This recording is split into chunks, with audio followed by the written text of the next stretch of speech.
Go. Welcome to Moving Into You with Stanwyck. We really hope you enjoy the show today. It's going to be awesome.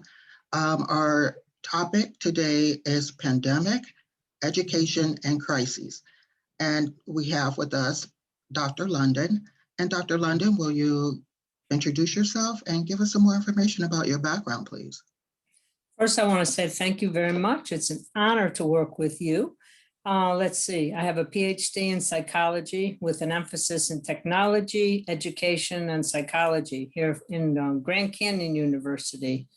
And right now I'm teaching at Grand Canyon University in both education and psychology. I teach the master's program, some different classes in that, and some undergrad psychology. And for fun, I teach sixth grade math in That ought to be fun, right? yeah, Title I school, and they have 3 more weeks to go. And as anyone in education knows, this is the toughest. Not only these last 3 weeks, but this year with COVID has been very difficult. I have 1 class online with them and then 2 classes ground. And we had a little time off in the fall. Everybody was online, and then we switched over. And it's been quite interesting. So that's a little about me. Oh, that is interesting.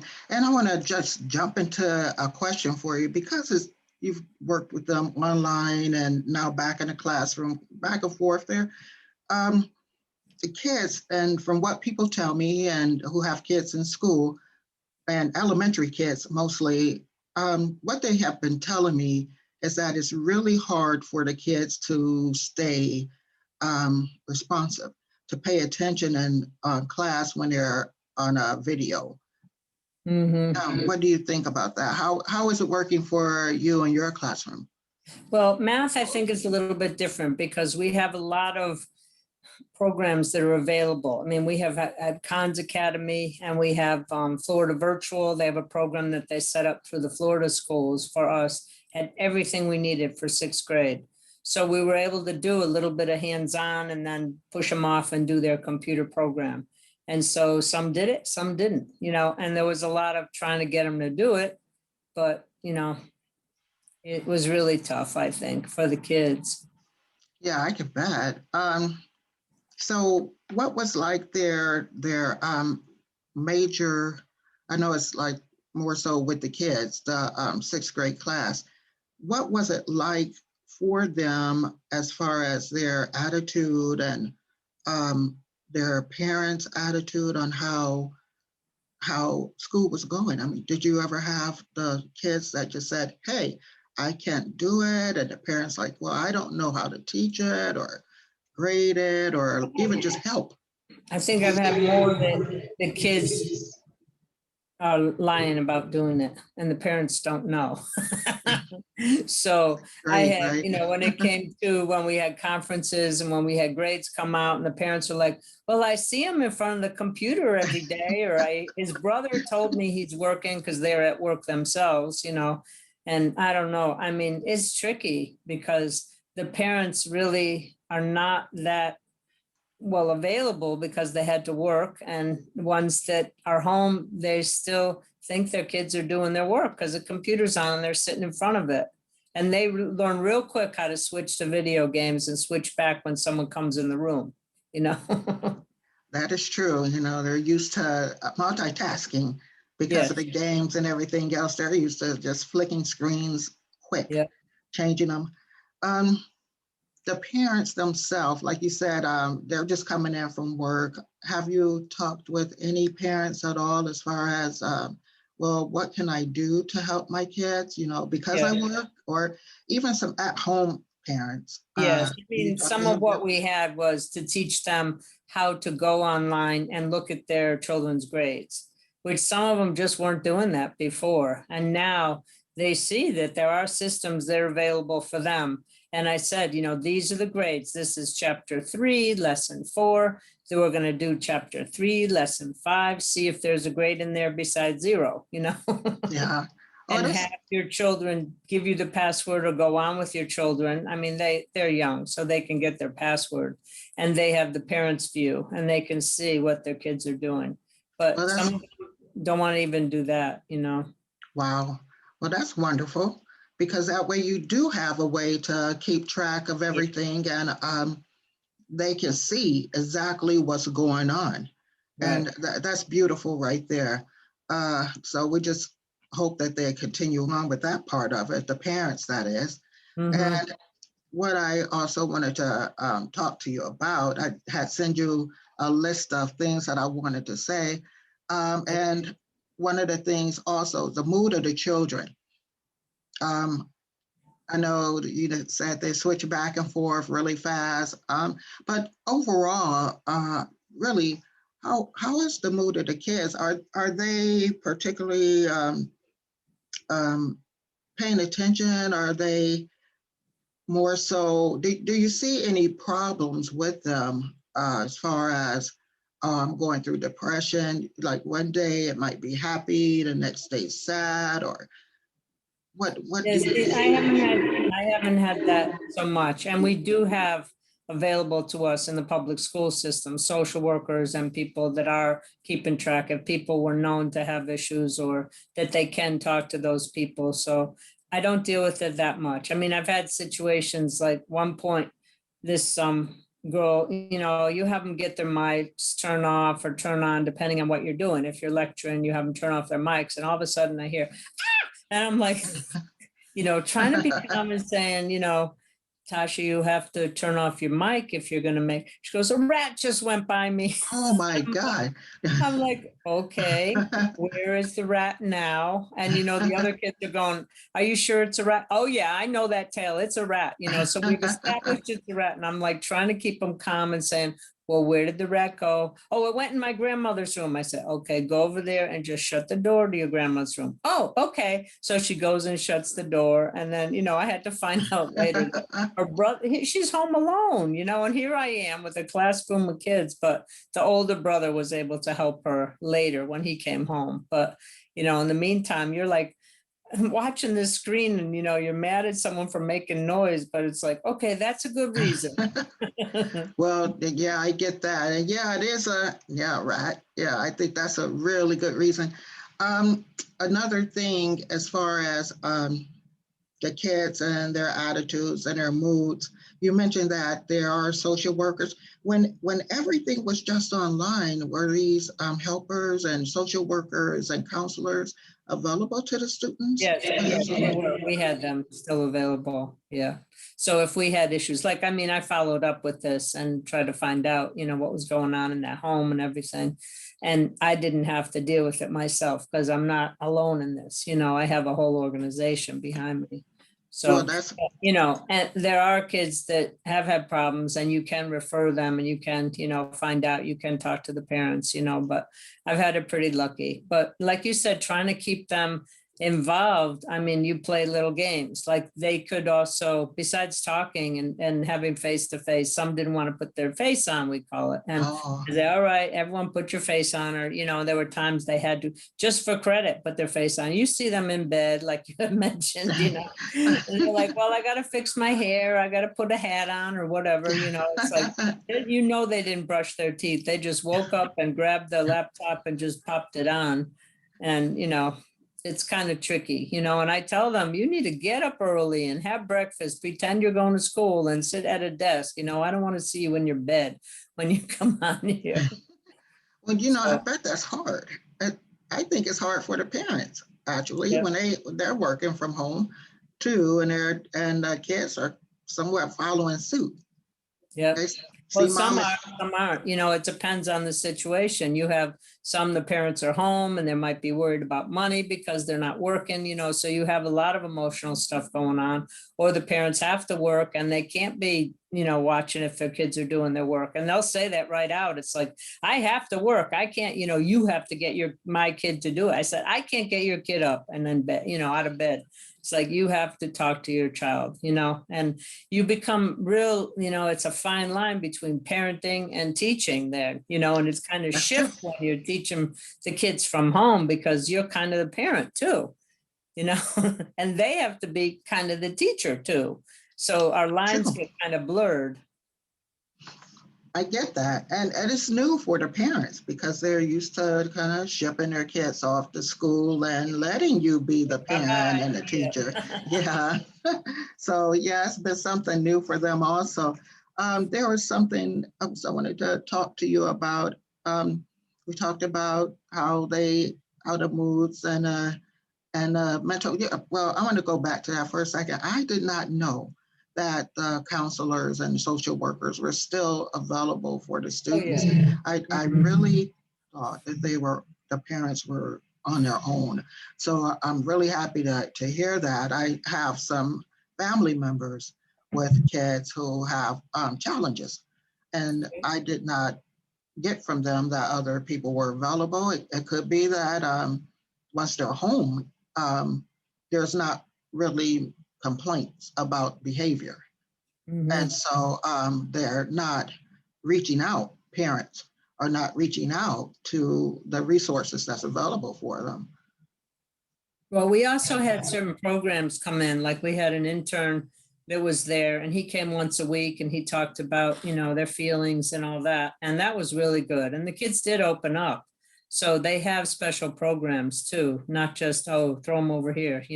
So there That's were good. programs incorporated. And in the ground, they had a group called Lifeline come in where the kids Wow. they're given a number and they can call like a teenager after school just to talk to them. And then if they need, some more support, then they give more information, but it could be anonymous. You can just call and have someone to talk to. So there are some programs happening, it's taken a year, but Well, that's good to hear. It's good to know yeah, that those things are available. I mean, they're really important because we want to make sure that the students stay, well, the parents also, but the students stay on track and that they are mentally prepared to learn. And that's one of the most important things, mostly during this pandemic where you just don't know what's going to happen next. Are right, we going to continue with school? Are we not going to continue with in-person school? Is it going to go back again? Are the numbers going up? We have no idea. It's really more of a hit and miss. right. Um, how do you all feel about, when I say you all, I want to say that teachers and professors feel about um, the kids not being vaccinated before they come back to school?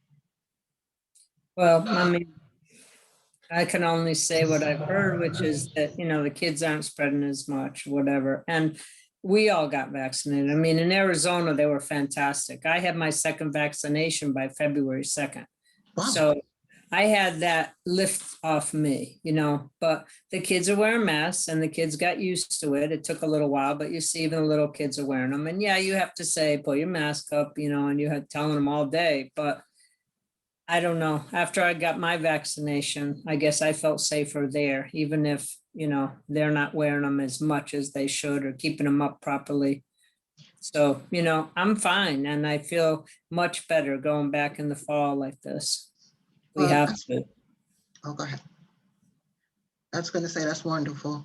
The CDC, so what I read, has just lifted some of the mask requirements. Yeah, But well, it's in our a, town, the school system has decided until the end of the year, we're keeping it the same. So like you say, you don't know what's going to happen for the fall. I mean, if they're vaccinating 16 and up, at least the high schools may have vaccinations by the fall, for everybody in the building.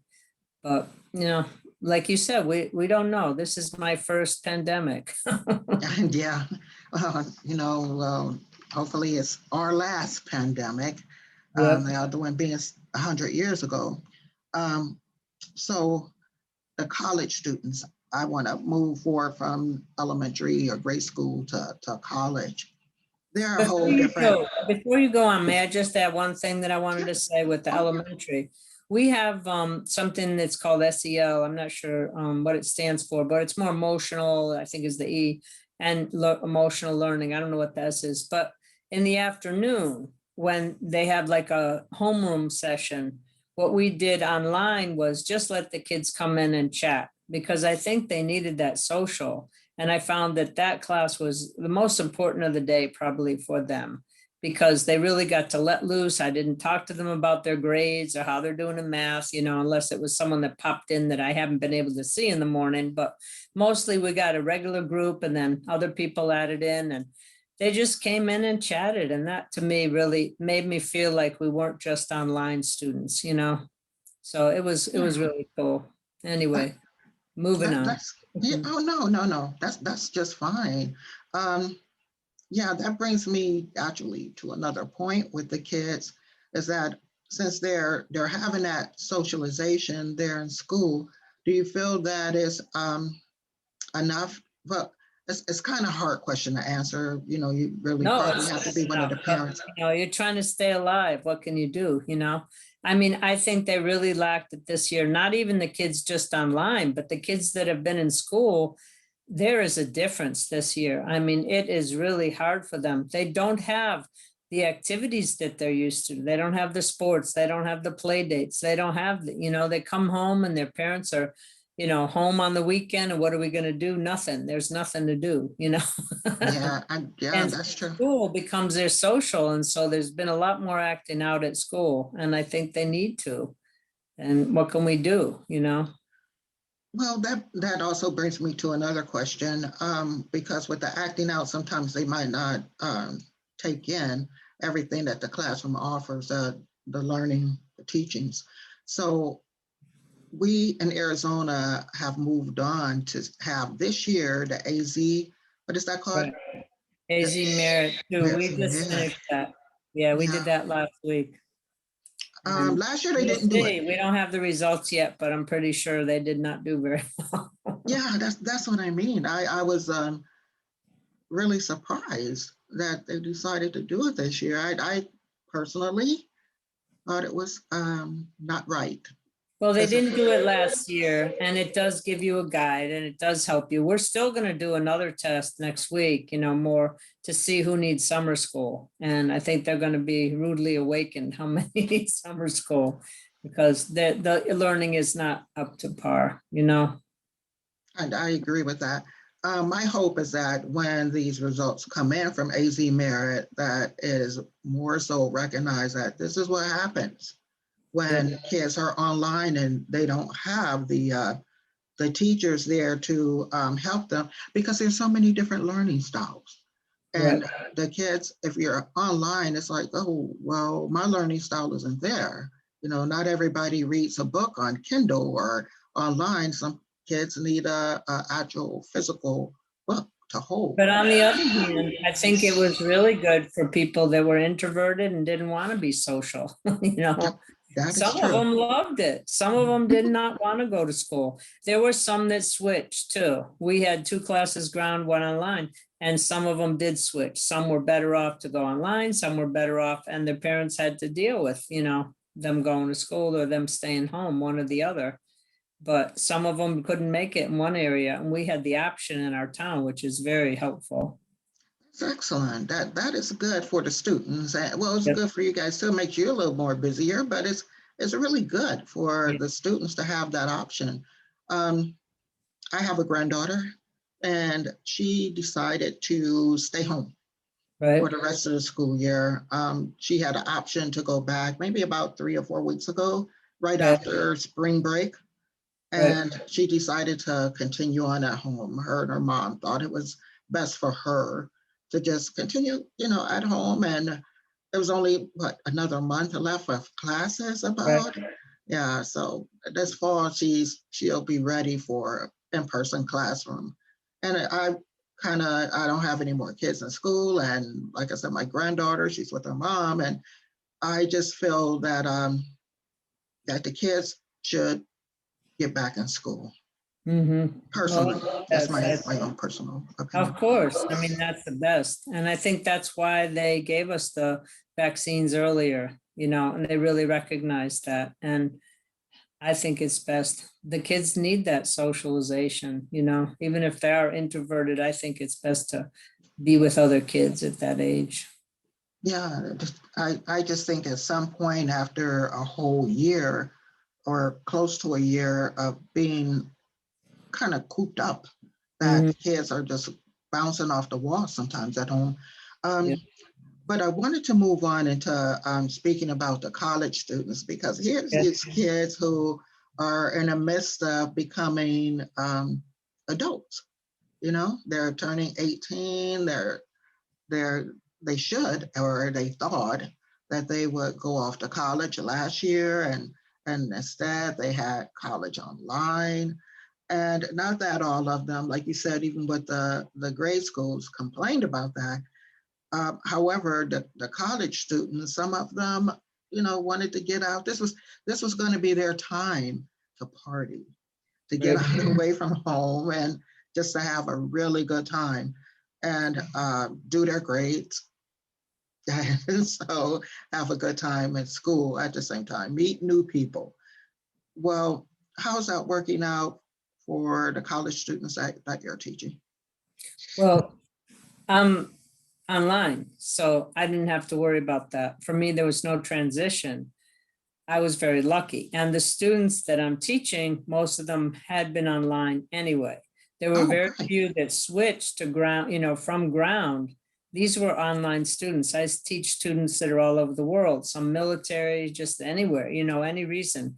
Women that are home with kids, they're very, very pleased to have this program at GCU. And I mean, it's thriving because we have the technology to move everybody online, where some other colleges didn't have the programs that we have. So I was very lucky to have that. And, not knowing what would happen with school last summer, we didn't know what was going to be. At least I knew that I'd be teaching online at Grand Canyon. So I'm teaching 3-4 classes there Wow. as I go. And so it's like I have 2 full-time jobs, but not a lot of meetings. So I don't have to do the research, I don't have to do that. I'm just teaching the classes.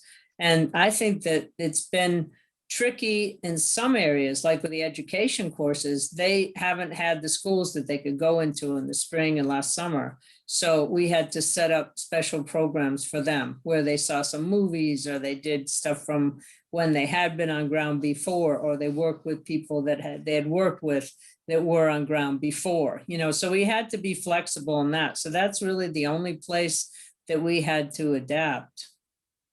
Oh, well, that's good, because that makes a big difference. And what is GCU Grand is? Canyon University. Oh, okay. And that's here in Phoenix, Arizona, Mhm. correct? Okay. Correct. Well, wow, that's great. I didn't know you taught. You said online, so I thought, well, maybe it's just the students here, but what is Oh, that they're called? all over. MOOC. Wow. Um, I can't remember what that's called, but it's online classroom type of thing, Yeah. and that people from all over the world can take different classes. Yep. Yeah, I once took some classes from a university that was in Germany. So Wow. yeah, that was very interesting. Yeah, Um, but they have some really cool programs. In fact, they had an alumni day this morning. So we had a 2-hour campus tour. I got to see some of the things. I took pictures to show you where they have they do different blogs and online and podcasts, and they also have a whole sound studio. I mean, an amazing wow. studio. And it's a 4-year program where it's developing music and stuff for churches. So, but the equipment they have is amazing, and the studio space, I didn't even know that was going on there. And then they also showed us the nursing rooms, and I knew they had developed some engineering because my background electrical and biomedical engineering, so I was excited about that. But the campus is really doing great, and I hope they're going to be able to have more students on ground again. But I taught on ground one that first year. So I love the campus, and I think it's a great school, but it's very different to teach online and these students being all over. So you have to create community. I mean, the hardest thing is to try and keep your sense of humor in typing, when you're Oh typing. yeah. Participation. They have to do like 6 participation points a week in addition to the 2 questions. So, you get these conversations going, and it's all online. If they have an emergency, they can call me up, but otherwise, and they do projects where they have Zoom and do video, and then they have the recordings in there. And so we get to see faces and everything that way. But it's interesting how you do get to know the students. I can tell in the first, second class which personality they have or how they're going to do in the class. You just get used to it after 4 years. It's kind of cool. It's like living in a virtual world. But that's what it was like last spring, because I knew the kids the whole year, and then we went virtual in March. But I was scared to come in the fall and have never met sixth graders and be teaching them online. But you did get to know them. And then it became like a video game gone live when 2 classes of them went to ground. It's like, oh yeah, I remember you online. And I had this idea about them. And it's like, yep, that's what they were like when you see them for real, So it was cool. It was an interesting experience. We never had this before. Well, it's good to have that kind of like, I don't want to call it a discernment, but it is good to have that knowledge where you could just pick out the characteristics of the kids, and you'll know, hey, this person's going to do that. This kid's going to do this. Oh, you could tell who's bullying you, right at the beginning. It's like these long things. It's not saying anything. It's like, come on, get a reference, go to the library, read the text. I could tell now after teaching it, 20 some odd times, I know what they're getting from the book and what they're just making up, Wow, that kind of scares me. I wonder what my teachers thought of me. Uh-oh. Right. But I also did the degree online, so I got used to it. It was 4 years of doing it at GCU online to get the PhD. So now I've been 8 years in this on both sides, half and half. It's kind of cool. That is good. So that is kind of scary. Like I said, if the teachers, well, I'm sure the teachers back then, or when I was in school, knew the same thing, like how to pick out the characteristics of the students. Just knowing that just scares me. I don't know what they thought. Don't be scared of it. I wish I could talk to somebody on today. It's like, oh, yeah. So this is how far I came. I'm doing a podcast right now. I know. It's so awesome. I'm so proud of you. Thank you. And it's so funny is that I kind of feel that the teachers thought I would do that because, all the time, right? So, so thank you. I'm proud of you too with your education, and got to watch some of that on Facebook, and it's just really good knowing that you just keep moving forward. And yeah, that's what's important in life. And speaking of life, all of this work that you do, you said it's like almost doing 3 jobs, and so what do you do to kind of like get yourself calm and just kind of relaxed? I see all those books behind you. I was a massage therapist back in the day and a Reiki master when I was raising my kids. So that kind of stuff comes in handy now. Every day I meditate. Every day I journal. Sometimes I'll be journaling in the middle of a class because I'm so upset. But then the other day I remember writing, oh, Summer made a box. She actually did something today. And I wrote it down, and didn't the principal come in right that minute and is like, you need to get up and walk around. It's like, I had to write that. But I swim almost every day. I swim. And the thing that keeps me alive the most is, just a belief in God. And that really helps me. And my puppy. Oh, yeah, that cute little puppy. Oh, yeah. King Charles Cavalier are the best. And she's so sweet. And that just, I have a picture of her on my desk at school. And it doesn't matter how sad or mad or whatever the emotions, I know I'm coming home with that doggy, and she's just so sweet. Now, so it's those things. You said a picture on your desk at home right there, or in school? Pictures all over, but yeah, this is my dog. This is Dolly. Let's take a look. Okay. Oh, that is so sweet. Yeah, oh, she looks adorable. Yeah, she's going to be a year old on May 4th, and we're going to take a 6-week drive this summer, and we're going to go back east and see my kids because I didn't get to my daughter's wedding last summer, and so I'm going to see my kids in New York City and just travel with my dog. And I think teachers need the summer off. Because we'll come Yeah, back in well, the fall and we will have hope again. hope is good. I mean, for everybody, for everyone. I think one of the things that parents will have to do and think about is mostly if they're working from home, doing remote work from home, Yeah. is now they have to get out and take their kids to school. Yep. You know, it's back to a routine. And Yep. so with them, but the kids, as who we're talking about, and I'm happy for the kids. I hope the AZmerit comes through with the results that shows that kids aren't learning as well as they do in class. Right. But Once what it do we comes back. have? I mean, what choices do we have? It was a pandemic and we had to do what was safe or what we thought. I mean, people didn't know. And there That's was true. confusion. We didn't know, we had to do the best we could do. That's all the kids could do. I mean, I talk to parents all the time. I do a lot of phone calls to parents, and I tell you, I am so glad my kids are grown, and I don't know how they handled this because trying to work and oh man, I don't know how they did it. Well, that's going to be on the upcoming show of mine. This is Good, a 3-part series. So cool. that's going to come up on one of my other shows. Exactly. What are the parents doing, and what are they thinking? How is it working within their household? The dynamics of the personalities and the Mhm. moods, and it's Well, going to tell be them awesome. that us teachers, we did try, but we Teachers did are the best awesome. Let we me tell you. could. Let me We say did that the first best before I we say. Go ahead. I'm could. sorry.